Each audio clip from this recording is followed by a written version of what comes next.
je devrais me taire maintenant. Merci Corinne, ça a allé. Et vraiment, je suis là, du coup, je suis vraiment tétanisée. J'espère que je ne vais pas perdre le fil de ma réflexion. Alors, je voudrais aussi vous dire que je ne suis pas historienne, je ne suis pas musicologue, je ne suis pas une spécialiste, je ne suis pas là pour vous donner, pour vous apporter des informations ou pour... non, pas du tout, je suis là juste pour partager une expérience que j'ai vécue moi-même depuis que je me suis rapprochée de cette musique. Donc, je suis native enfin, je suis née à Alger, mais je suis d'origine de Grenzel, et j'ai pratiqué cette musique dans les associations. J'ai eu le privilège et l'honneur d'avoir aussi Yahya à une période comme maître, si je peux le dire, je ne sais pas si je peux le dire. Et donc, voilà. Donc c'est vraiment la vision d'une élève qui est devenue interprète et qui a eu une réflexion, en fait, sur le patrimoine qu'elle exerce. Donc, le patrimoine et créativité, le patrimoine et EST, créativité. Bien sûr, je ne vais pas parler du patrimoine en général. Le patrimoine, ce n'est pas que la musique, c'est aussi la mode, c'est aussi la peinture, c'est aussi l'art culinaire, c'est aussi l'architecture. C'est beaucoup de choses qui ont aujourd'hui, disons, constitué notre identité et des choses auxquelles on tient et qui font notre personnalité algérienne. Donc, on va se concentrer sur la musique andalouse en particulier, encore un peu plus sur la musique andalouse médiévale, le code de Kalsen, parce que c'est mon école. Mais pour cela, il faudrait juste qu'on fasse une toute petite parenthèse, juste pour un petit peu planter le décor et pour voir d'où nous vient cette musique qu'on appelle aujourd'hui musique andalouse, même s'il y en a beaucoup qui ne sont pas d'accord avec cette appellation, l'appellation musique andalouse pour la musique qu'on pratique aujourd'hui.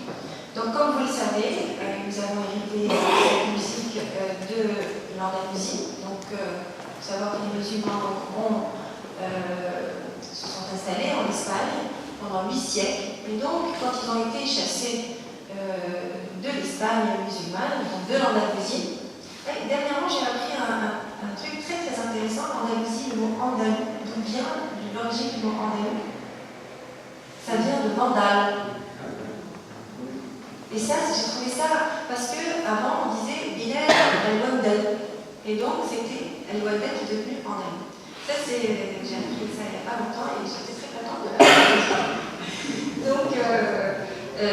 Donc, il faut savoir que donc, à ce moment-là, au moment où cette population est arrivée, s'est installée, on ne va pas aller dans les détails parce que, comme je vous l'ai dit, je ne suis pas une historienne, mais j'ai quand même lu des choses qui m'ont permis, qui m'ont poussé à mieux comprendre aussi ce que moi je chantais. Donc cette population qui s'est installée en Andalousie et qui a eu des hauts et des bas, une explosion aussi de créativité, on n'a pas cessé de créer à ce moment-là.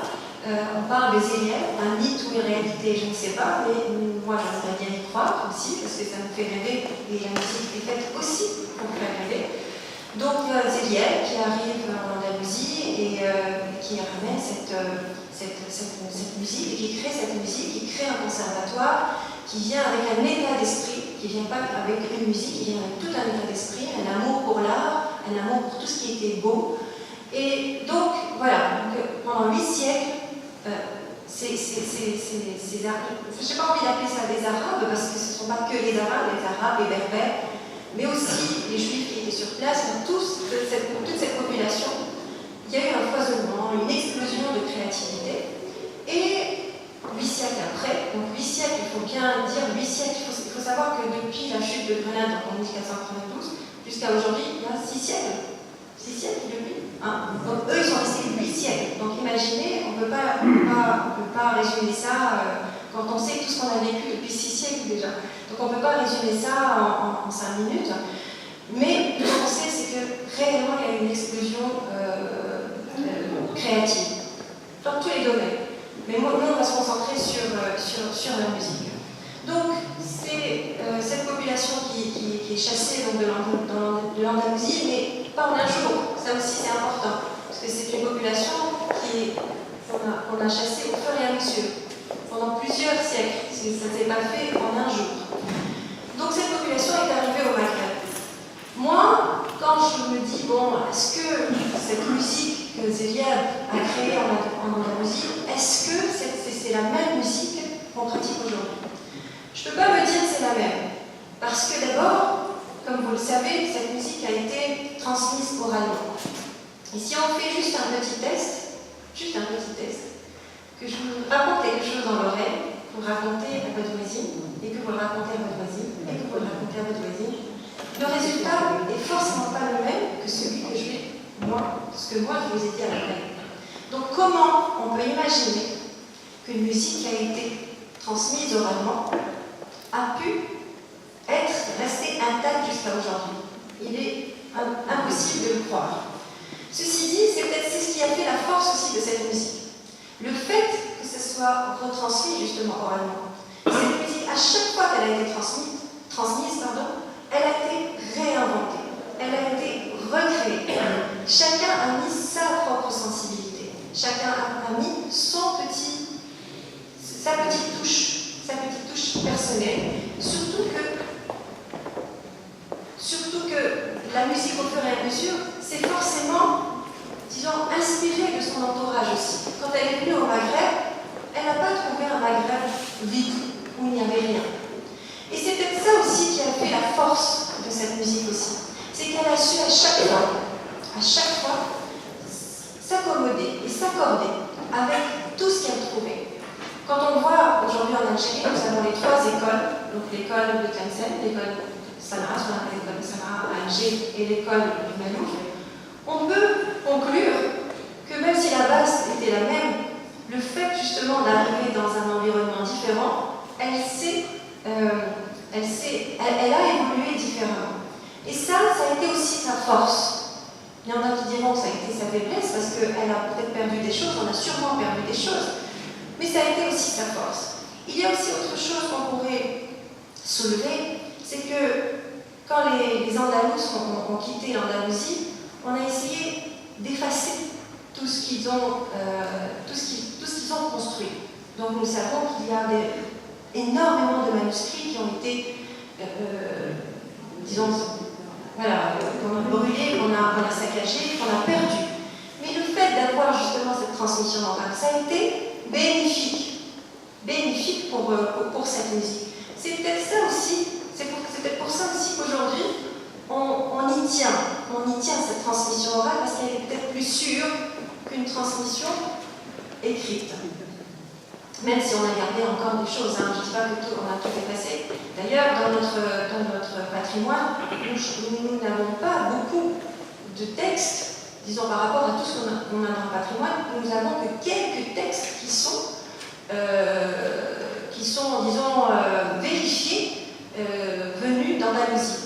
Je citerai par exemple dans la nuit Afar, je citerai aussi Hadara d'Abilhima. Ces textes, c'est des textes que nous avons récupérés des poètes andalous. Donc, arrivés au Maghreb, ils ont donc rencontré une population. Donc, déjà là, il y a encore une étape de création qui s'est faite, puisqu'ils se sont adaptés à ce qu'ils ont trouvé. Il y a un autre style qui naît vers le XVIe siècle, qui est Al-Hawzi. Alors là aussi, on a gardé les bases de la musique andalouse. On a toujours gardé, parce que en fait, moi, ce qui m'intéresse quand je vois tout ça, je me dis qu'il n'y a jamais eu de coupure. Il y a toujours eu une continuité. C'est-à-dire qu'on est toujours parti d'un point A, mais on va vers l'avant. On n'a pas figé le point A. On a créé le point B, le point C, etc. Mais on n'a pas oublié qu'il y avait le point A et on s'est basé dessus.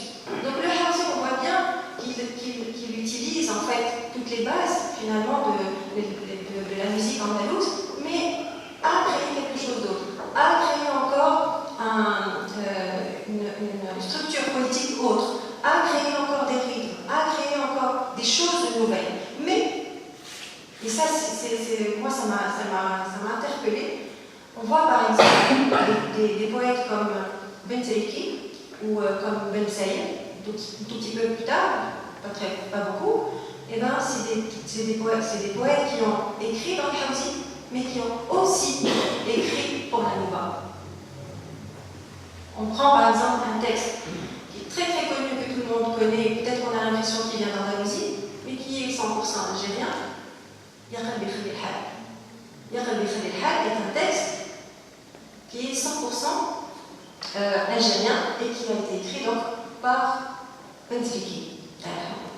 Donc il y a un autre texte aussi que tout le monde connaît, Malahli Malo de Moussaï, que nous chantons aussi dans la Nouba. Aussi. Il y a un autre texte, Al-Ashqati fi Sultan, d'un autre poète aussi, le Tebah, qui est un poète chrétien qui a émigré à Constantine. Donc on voit bien qu'il y a ce souci de création permanente, mais de rajout, toujours.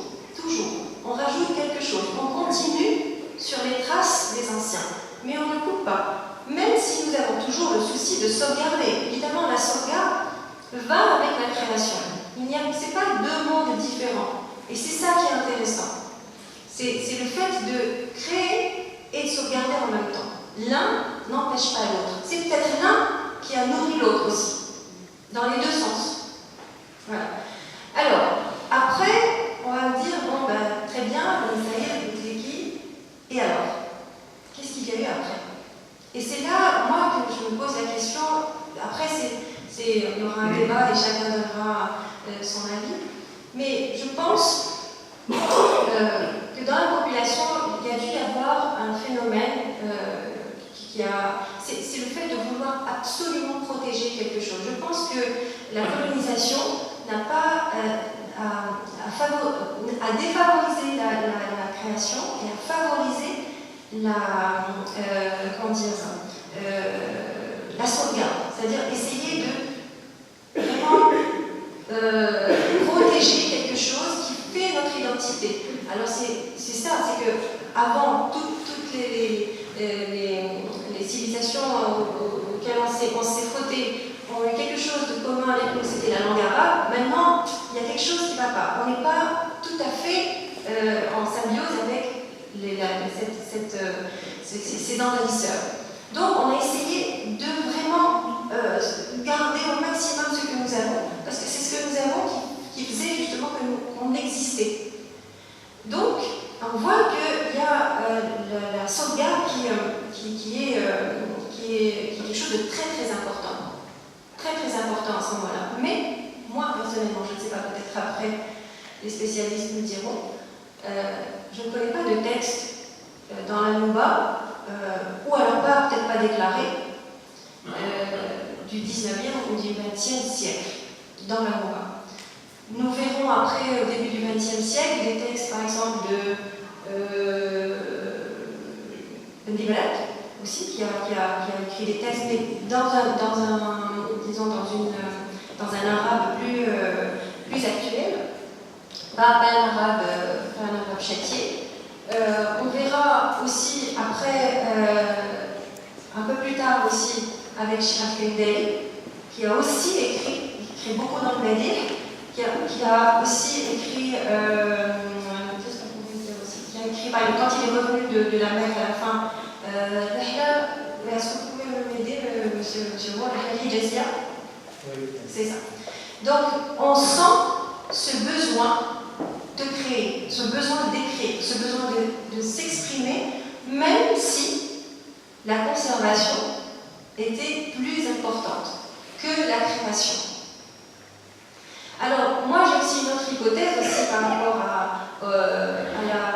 au fait que le patrimoine se réinventait à chaque fois. Quand on est arrivé, je pense que la modernité ne nous a pas vraiment servi, parce que quand on est arrivé à figer un son, c'est-à-dire quand on a inventé les moyens de figer un son, de l'enregistrer, eh bien on a figé aussi la créativité, le fait de réinventer un morceau, le fait de l'interpréter encore d'une autre manière. Alors c'est bien parce que ça nous a permis de sauvegarder, mais ça a quand même stoppé justement ce phénomène de réinventer le morceau musical. Même si, vous savez, des fois, moi je vous chante quelque chose aujourd'hui, demain je vais vous le chanter sûrement différemment. Vous ne verrez pas la différence. Monsieur Yahya va voir la différence, mais vous ne verrez pas la différence. Mais quand vous imaginez ce petit changement à chaque fois de 0,01% du morceau sur des siècles, eh bien le résultat est forcément pas le même que celui du départ. Voilà. Donc en fait, quand on invente quand il y a la modernité, donc il y a des moyens d'enregistrer et de figer le son, forcément, on a la version de ce moment-là. Quand Cheikh Arabi Moussari enregistre quelque chose quand il avait, je ne sais pas moi, 40 ans, enfin, je ne sais pas s'il y avait déjà les moyens d'enregistrement quand il avait 40 ans, mais disons que s'il réenregistre un morceau 20 ans ou 30 ans plus tard, il est forcément différent. Alors, la question se pose, elle est où l'origine? Il est où? C'est quoi le morceau original? Est-ce que nous avons la réponse? Et est-ce qu'on a envie d'avoir la réponse déjà? Parce qu'au final, c'est ça qui faisait la force du morceau. C'était le fait qu'il soit réinventé. Donc, après, je pense que moi, la question que je me pose sur là, on voit bien que dans le domaine musical, la créativité a toujours été présente. Et ce qui m'a donné à poser des questions, c'est comment maintenant, aujourd'hui, justement, on a la possibilité de pouvoir continuer dans cette créativité. Aujourd'hui, c'est un petit peu tabou. On s'empêche un petit peu de créer dans le souci de la sauvegarde. Alors que moi, je trouve que la créativité ne devrait pas être l'ennemi de la sauvegarde. Bien au contraire. Bien au contraire, elle devrait être son ami et son fils et son petit-fils, son allié. Et donc, on voit aussi votre tentative, la tentative de Cheikh Salah Boukli aussi, qui a écrit Nouba Ismoum. Donc, on voit aussi Alger avec la Nouvelle Zéria de Saoudi. Disons qu'on sent qu'il y a cette envie de créer. Parce que moi, je pense qu'un artiste à qui on enlève justement cette notion de création, c'est-à-dire qu'il ne peut pas s'exprimer au final, qu'il ne peut pas dire ce qu'il a envie de dire, quelque part c'est un peu dommage. Et on sent quand même dans la nouvelle génération qu'il y a cette envie de donner quelque chose de nouveau. Parce que, en fait, aujourd'hui, le résultat du patrimoine que nous avons aujourd'hui, musical, c'est le résultat de toute la création des siècles derniers. Alors moi, la question que je me pose, c'est dans 5 ou 6 siècles, quand les gens vont justement étudier leur patrimoine, parce que ce sera notre patrimoine, ce que nous faisons aujourd'hui, ce sera le patrimoine dans 5 siècles, j'aimerais juste me poser la question, me dire, mais qu'est-ce qu'on a laissé? Est-ce qu'on a laissé... qu'est-ce qu'ils vont trouver? Ils vont trouver des chansons de Charles Mati? C'est bien dommage. Je trouverais ça dommage. Parce qu'on a beau laisser des traces, mais vous savez, la musique et l'art, ça reste le visage d'une société. Beaucoup diront que ça ne sert à rien. Beaucoup diront que oui, c'est quelque chose en plus. Mais c'est vraiment le visage. C'est vrai que quand on prend un corps humain, le cœur, c'est ce qui fait fonctionner tout. Le cerveau, on réfléchit avec. Mais le visage, c'est pas si important. Mais pourtant, tout se voit sur ce visage. Si on n'est pas bien, si le cœur ne fonctionne pas bien, ça se voit sur le visage. Et donc, pour moi, la musique et l'art, c'est le visage d'une société. À nous d'en prendre soin et de le rendre encore plus beau. Ça ne veut pas dire que je vais effacer quelque chose que j'ai hérité et que je vais remplacer par autre chose. Non. Je vais mettre ma touche. Et je pense que c'est ça, quand on dit que le patrimoine est créativité, ça veut dire que le patrimoine d'hier, la créativité d'hier, pardon, et le patrimoine d'aujourd'hui, mais la créativité d'aujourd'hui devra être le patrimoine de demain. Donc on en est responsable. Donc ça c'est la grande parenthèse que je vais fermer. Maintenant je vais vous parler, donc en fait, moi c'est après toute cette réflexion-là que je me suis dit, bon, moi, à mon petit niveau, j'ai pas du tout la prétention, et j'espère que tous les spécialistes ici dans la salle en sont convaincus. Je ne suis pas là pour, je suis pas dire oui, l'artiste qui fait, non, ça ne m'intéresse pas. Moi, ce qui m'intéresse, c'est de parler aux gens. Ce qui m'intéresse justement, c'est cette création. Ce qui m'intéresse, c'est de partager avec les gens et de laisser quelque chose qui m'a touchée, comme les autres l'ont fait avant. Peut-être sûrement mieux qu'aujourd'hui. Sûrement mieux. Mais est-ce que ça m'empêche de faire? Je ne crois pas. Donc, comme je vous l'ai dit, moi j'ai pratiqué la musique comme tout le monde dans une association. J'ai appris le patrimoine, une partie du patrimoine. Je ne connais pas quel patrimoine, je n'ai pas du tout cette prétention. Et un jour, donc il m'arrive quelque chose de difficile dans ma vie, et je ressens le besoin de le dire. Alors j'aurais pu le dire dans un autre style. J'aurais pu le dire, je ne sais pas, quel style je pourrais choisir pour chanter. Je ne sais pas si je pourrais m'adapter à un autre style. Mais j'ai choisi cette musique-là, qui a été justement, qui fait mon identité. J'ai choisi de m'exprimer avec tout ce bagage-là et dire ce que j'avais envie de dire. Et donc, au décès de mon mari, on sort le premier album qui s'appelle Hosn Salim.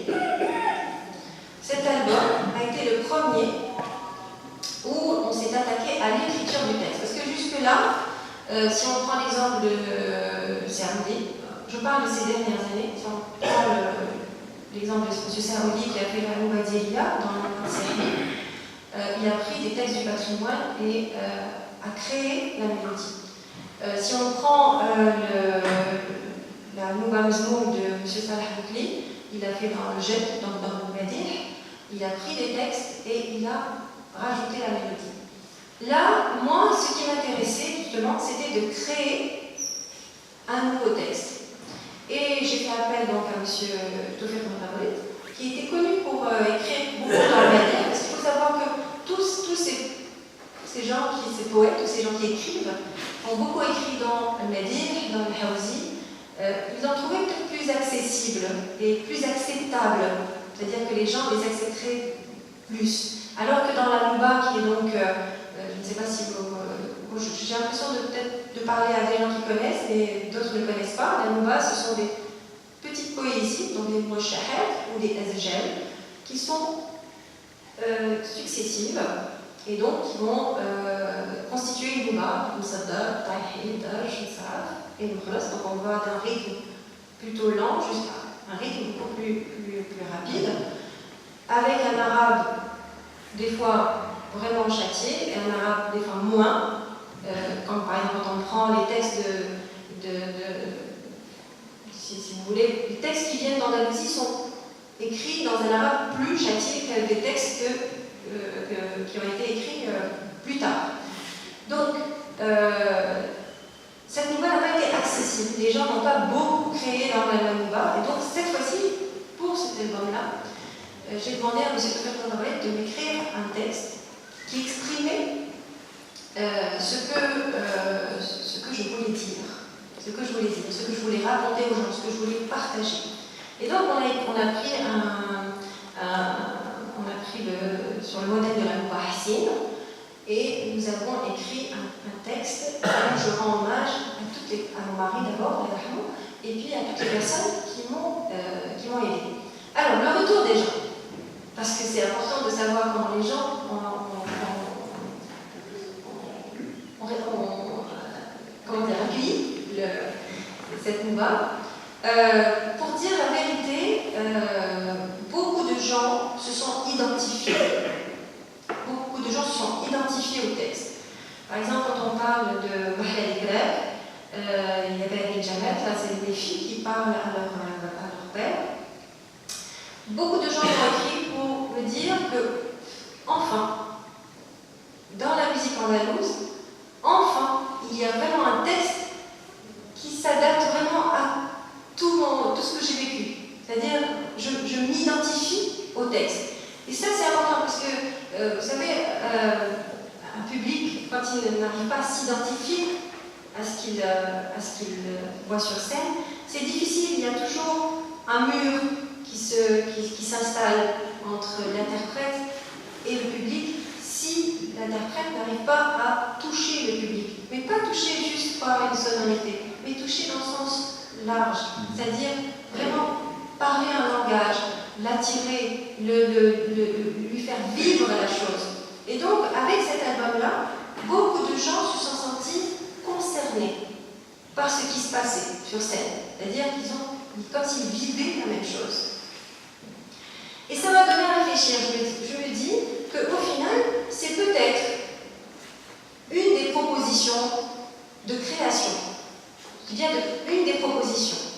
Et je me suis dit, bon, maintenant, pourquoi la musique andalouse ne pourrait pas aussi parler d'un problème de société? Pourquoi pas?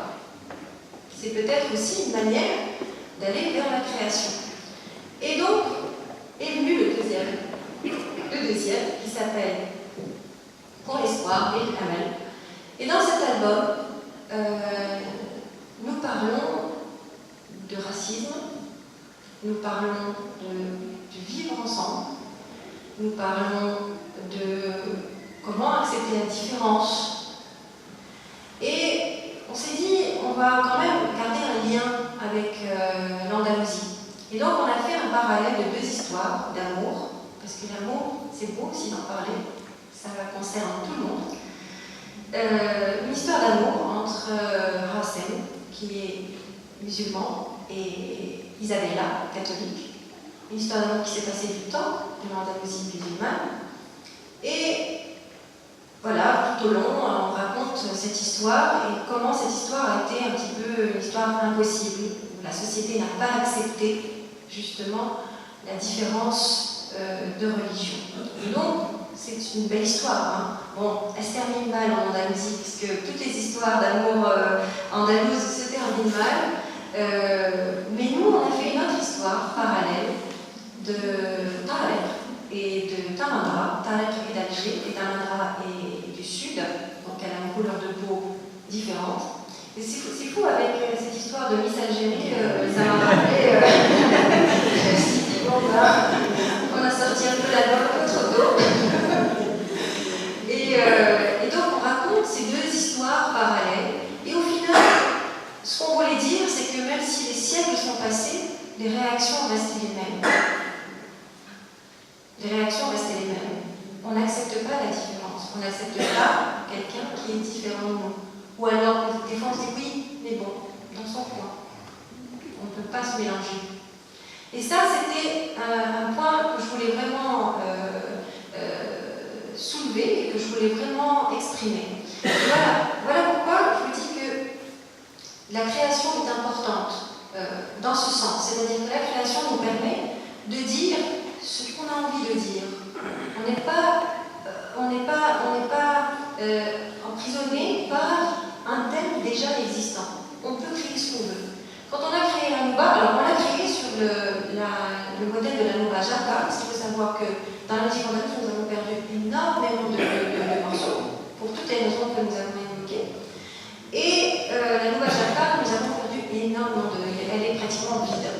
Donc on s'est dit, on va prendre une Nouba qui est vide, et nous allons écrire une nouvelle Nouba, avec une nouvelle touchia, avec une nouvelle, tout nouveau. Donc on ne touche pas au patrimoine, pas du tout. Le patrimoine reste le même. Mais on crée autre chose qui est dans la continuité de ce que nous avions. Alors, pour moi, le nouveau met en valeur aussi l'ancien. Et l'ancien nourrit le nouveau. De cette manière-là, nous avons pu écrire cette Nouba Jaka. Mais la différence, c'est que, disons, dans le patrimoine, on prenait de chaque poète un texte et on composait. Là, on raconte une histoire, on raconte quelque chose. Voilà, c'est peut-être ça aussi, ça peut être une nouveauté. Et pourquoi pas? Voilà. Donc, qu'est-ce que je pourrais rajouter? Donc, ce que je voulais dire, c'est que j'espère que nous allons conserver l'ancien, mais j'espère aussi que nous allons encourager le nouveau. Donc, sans patrimoine, il n'y a pas de création, et vive la création.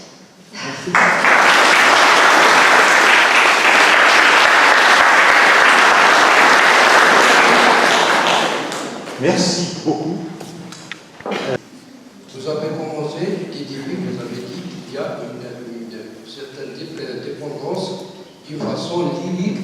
Vous avez prononcé Wanda et Wanda. Je trouve, d'après l'histoire qu'on a lue, il n'y a aucun lien entre l'Andalousie. Ahmed Laverty est allé avec la conquête musulmane, qui est allé pour l'Andalousie. En fait, cette période, selon la période Wanda, c'est européen, il n'y a aucune dépendance. Mais deuxièmement, ça se voit le visage et tout ça d'après Jean Piaget. Si vous êtes intéressé à Jean Piaget, mais il se trompe Jean Piaget, parce que l'islam dit autre chose. Les dévots, on peut les connaître, on peut voir leur visage, c'est tout. Tu ne peux pas savoir le visage de l'être humain, tu ne peux pas le... C'est Dieu qui le sait. C'est écrit dans le livre. La modernité pour lire. Qu'est-ce que? La modernité pour vous. J'entends pas très bien. Qu'est-ce que la modernité pour vous? Ah, pour moi, la modernité, c'est beaucoup de choses. Mais chacun voit la modernité par rapport à son expérience, par rapport à ses problèmes, par rapport... Moi, pour moi, c'est l'ouverture vers les gens. Pour moi, c'est ça la véritable modernité, c'est de comprendre l'autre. Pour poser une question, je suis concept de créativité. Oui. Parce que C'est le sujet. ça m'intéresse. Moi, je n'écoute pas beaucoup de musique andalouse. Oui. Je ne vais pas approfondir le discours. J'aimerais seulement poser une question.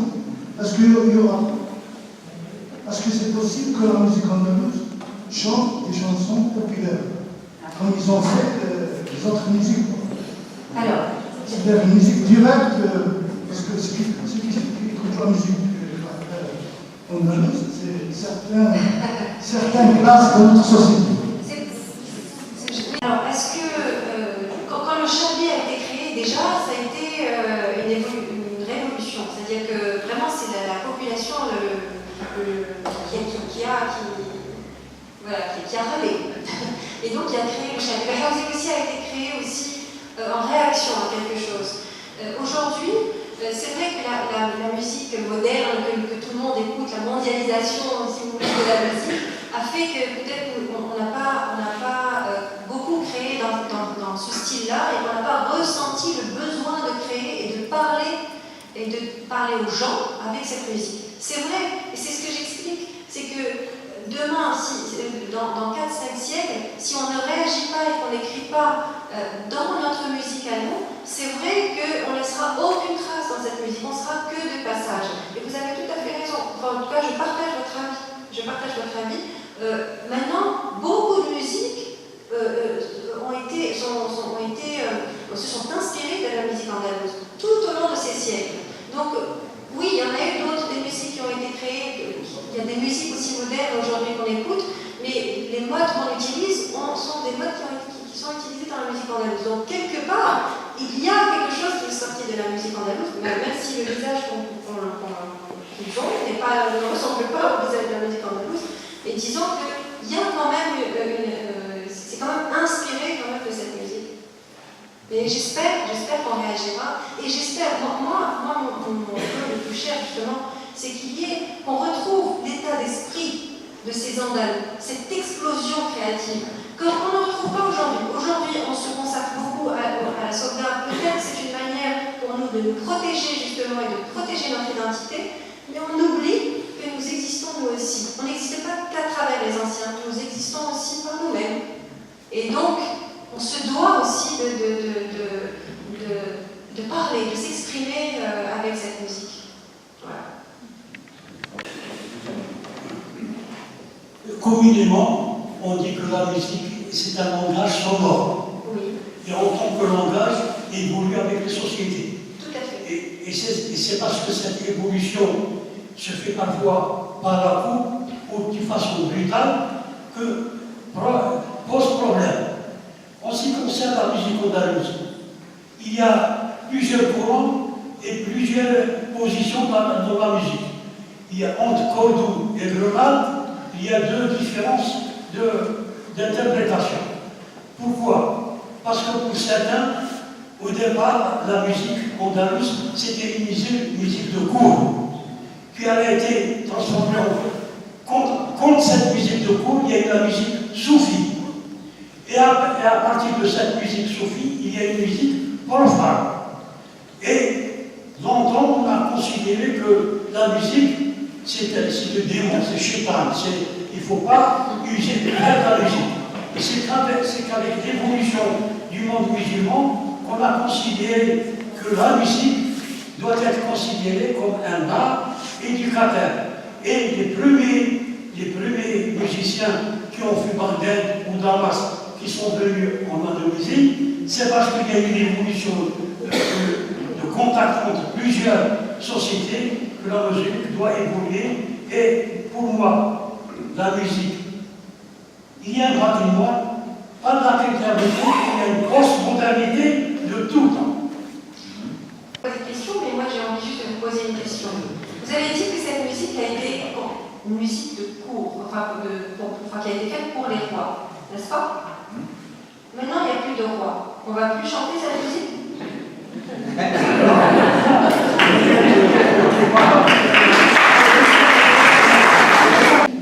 Des premiers grands musiciens a été mal interprété. Et ce n'est qu'après qu'on a découvert chez Al-Arabi, chez Al-Farabi, des choses extraordinaires de tolérance. Et ce qui fait que la musique est restée perpétuelle, pour ainsi dire, c'est la liberté d'expression. Je ne dis pas le contraire. Très bien, oui. Madame Boussani, parce que vous faites ça à Caen. Pas forcément pour un concert, mais pour Je sais pas si je le mets. franchement, pour l'organisateur aussi. Je voudrais simplement vous dire que ce que vous avez dit, vous l'avez si bien prouvé lors de vos productions, à savoir le dernier album, Pour l'Espoir. Vous avez pu associer plusieurs genres, le conte, la danse et les chants merveilleusement, et vous avez essayé de véhiculer des valeurs pour que la vérité l'expose. Donc bravo et merci beaucoup. Voilà. Votre fan dans votre Merci. Merci. Du patrimoine, justement, c'est-à-dire que vous parlez du spectacle Il était une fois à Grenade. On a avec des contes au chant. C'est une autre manière de faire passer justement le patrimoine et en fait de faire consommer ce patrimoine. C'est vrai que ça aussi c'est une forme de création aussi. C'est-à-dire que le morceau en lui-même est resté intact, c'est-à-dire on n'a pas changé, on a essayé de rester fidèle à ce qu'on nous a appris, mais on l'a réinventé comment? En le présentant d'une autre manière. Et ça, c'est peut-être aussi une manière de créer. Merci. Bien sûr, remercier les organisateurs pour cette ouverture et ces portes qui nous ouvrent. Je voulais remercier bien sûr Lila d'avoir accepté de parler de son expérience. Et je voulais faire juste une remarque, une dernière question si c'est possible d'y répondre. Alors la remarque c'est que quand j'ai reçu l'invitation à cette conférence, il y a eu le titre qui m'a beaucoup attiré parce que moi au début j'avais lu le patrimoine et la créativité, c'est-à-dire ET, coordination. Donc au début j'étais parti comme ça, puis bon, bien que j'ai relu l'invitation, j'ai vu quelque chose de ça, c'est le patrimoine et le ST, la créativité. Et effectivement le titre lui-même, il est à proprement parler, entre guillemets, dans le bon sens, bien sûr, révolutionnaire, parce que, pas seulement dans notre ère civilisationnelle, mais l'homme en général, il a tendance à penser que la tradition est antinomique avec l'actualité et la modernité. C'est ce que pensent la plupart des gens.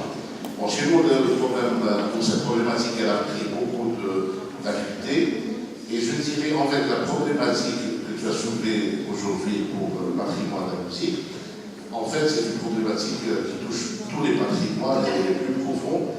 Et je dirais juste que c'est un problème dans notre être culturel qui est avant la colonisation, en fait, bien plus, ça va beaucoup plus loin.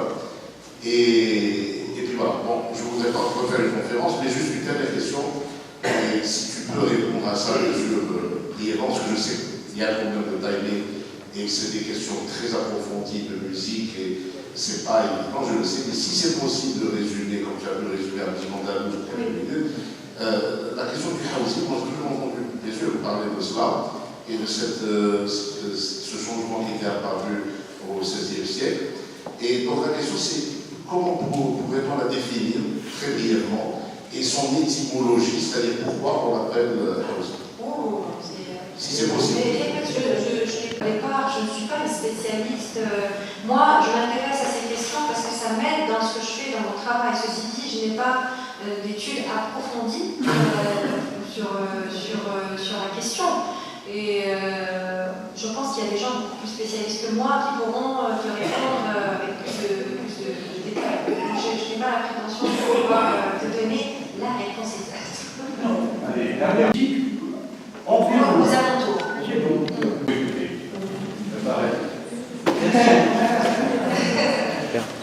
Merci Léla pour cette très éloquente conférence et je suis vraiment agréablement satisfait par votre position sur la créativité parce que c'est un problème qui se pose actuellement. Beaucoup de gens, contrairement à beaucoup de gens qui à cause d'une inaptitude ou de l'incapacité de reproduire le patrimoine communal, vont taxer leurs actions comme créativité. Et ça, c'est vraiment un danger. Puis là, je suis aussi agréablement surpris et je suis très content que vous disiez que cette musique, le nouveau, et vraiment, c'est de faire ressusciter le traditionnel. Et c'est exactement ça. Je crois que c'est dans la bonne voie qu'on fait ça. Il y a beaucoup de choses à dire. Je connais Lina depuis très longtemps. Oui. C'est une musicienne exceptionnelle. Et je suis vraiment satisfait. Merci beaucoup. Merci beaucoup. Oh, j'aurais aimé que tu parles beaucoup plus. Alors, j'ai peut-être la dernière question, et ça sera brièvement. Alors, on dit toujours que un artiste n'a qu'un seul devoir, c'est s'exprimer. Est-ce que vous vous sentez dans le devoir d'exprimer et créer? Est-ce que je me sens dans le devoir d'exprimer? Évidemment que je me sens dans le devoir de m'exprimer. Dans le devoir de créer, pas forcément, parce qu'on peut s'exprimer de différentes manières. J'ai ressenti le besoin qu'on crée pour moi, parce que c'est pas moi qui ai écrit les textes, c'est M. Dufresne qui a écrit, mais ça a été ma démarche, si vous voulez. Donc j'ai ressenti le besoin à un moment où j'ai vécu quelque chose de fort dans ma vie, où ce que je chantais dans le patrimoine ne me suffisait pas pour pouvoir m'exprimer comme je voulais. Donc au lieu de changer justement un texte du patrimoine et l'adapter à ce que je ressentais, j'ai préféré qu'on crée autre chose à côté.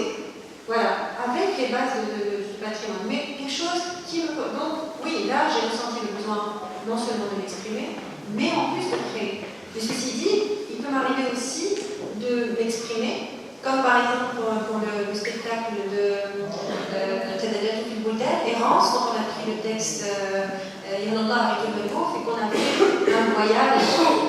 Là, j'avais besoin de faire voyager justement et de m'exprimer à travers plusieurs styles et plusieurs textes. Là, je me suis exprimée sans créer, sans inventer quelque chose. Disons que la combinaison était une création. Mais voilà, donc oui. Merci. Merci. Alors, on va vous chanter un petit texte, justement qui n'est pas un texte qui nous vient d'Andalousie, c'est pas un texte contemporain, mais c'est un texte entre les deux, donc de peur. Qu'est-ce qu'on peut chanter? Et quand je dis ça, je parlais des sopas.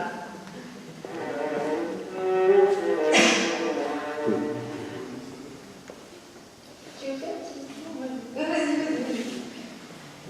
Je t'en prie.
Oui, on en voit pas.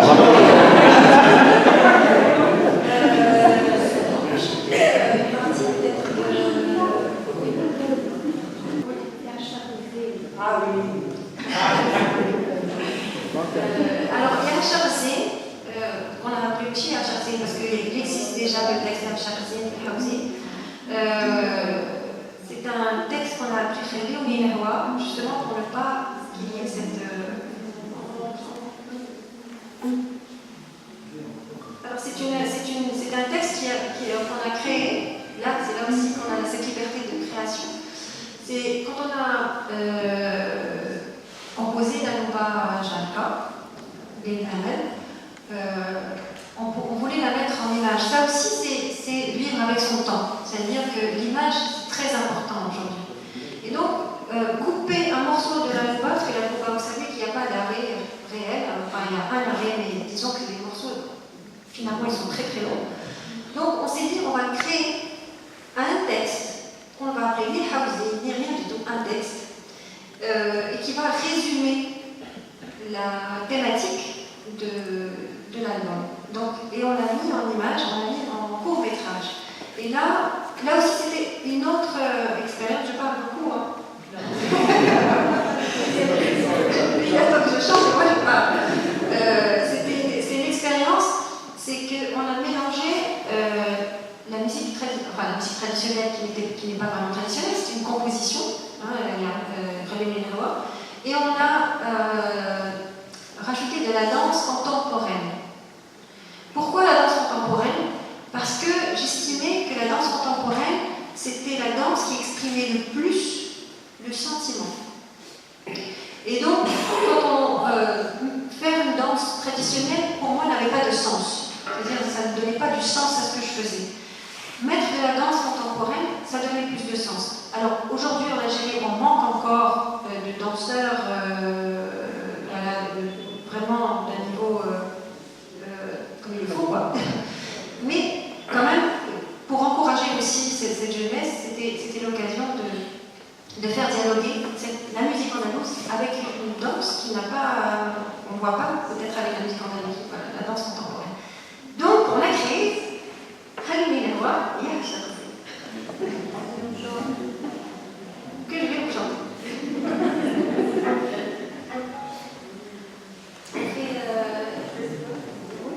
Une petite partie seule.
en 2018.